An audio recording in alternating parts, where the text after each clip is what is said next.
All right, Bat fans, the bells are ringing, the lights are scorching, and the world is watching. Absolute Batman issue 14 drops us straight into the kind of showdown that makes every other Batman vs. Bane look like the pre-fight warm-ups. This is the final round of the second arc, and Scott Snyder and Nick Dragotta decide, you know what? Let's not only break the ring, let's break reality. And maybe the reader's brain while we're here. Right from the first page, the whole issue frames this like a legendary boxing match. The big one people talk about decades later. The kind they mythologize because nobody believes the bodies involved actually survived it. And we bounce between that match and flashbacks to a young Waylon Jones, Killer Croc himself. So before fists fly, before bones break, Snyder starts laying the bricks for the theme of the entire issue. Nobody really fights alone.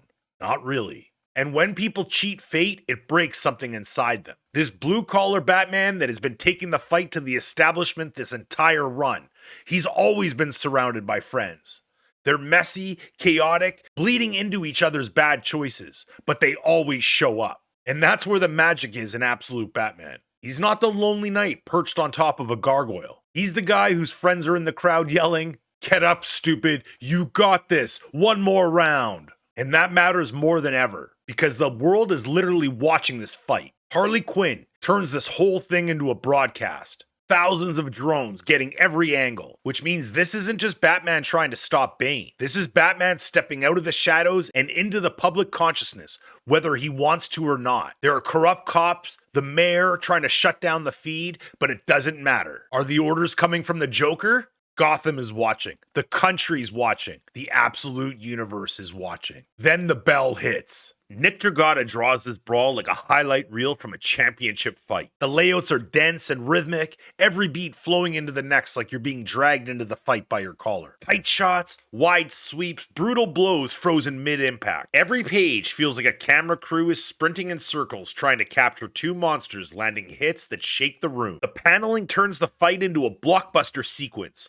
like if someone spliced together Rocky, Pacific Rim, and a bit of grindhouse horror. The cuts are quick, the angles are wild, and the action never gives you a second to breathe. And then there's Bane. Listen, calling what happens to Bane an abomination is like calling Doomsday a little aggressive. This dude regrows. He mutates. He expands. He becomes a sort of venom-fueled kaiju made out of pain and bad decisions. Batman pulls out an eye, the eye grows back, literally popping out of his head. Sometimes it's disturbing. There's a moment where he gets so big you could talk yourself into believing you're reading a parody or something that Daniel Warren Johnson wrote. When Killer Croc finally enters the fight, we get to see exactly what's happened to him since he's been released from Arkham. A crocodile monstrosity that's more jaw than body. He catches Bane by surprise, but Bane's massive size immediately turns the tables. When Bane's about to rip Killer Croc in half, Batman comes to the rescue, cutting him down the spine, leaving him paralyzed and seemingly down for the count. This Batman isn't trying to emulate a superhero.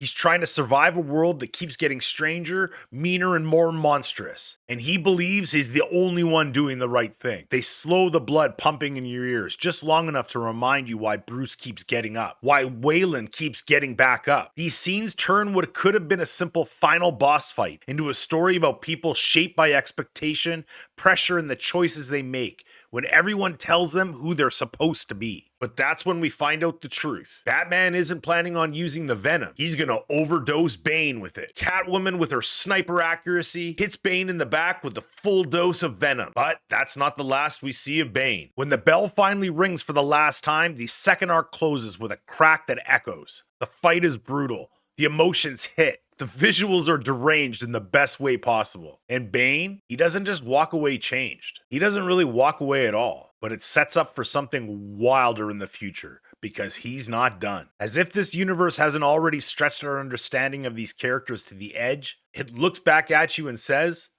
we can go further. I hope you're ready. Absolute Batman 14 isn't just a finale. It's a statement. This series is fearless about remolding Gotham's mythology into something raw, weird, and thrilling. This issue honestly hits like a heavyweight event. You go in thinking there's no way it can live up to the hype, and by the end of it, you're literally sitting there in disbelief of what you just witnessed. Now that it's over, I'm kind of sad to see Bane gone, because I'm craving another round. The universe is getting stranger, and honestly, that's the best part, because waiting around the corner is the new version of the Joker. If this is what Bane looked like, I can't wait to see what the boss looks like. So what do you guys think? Is Snyder keeping up the momentum? Because I hope he's finally hitting his stride and this will be the one he doesn't miss. Thanks so much for watching. Like the video and subscribe for more. MM out. Peace.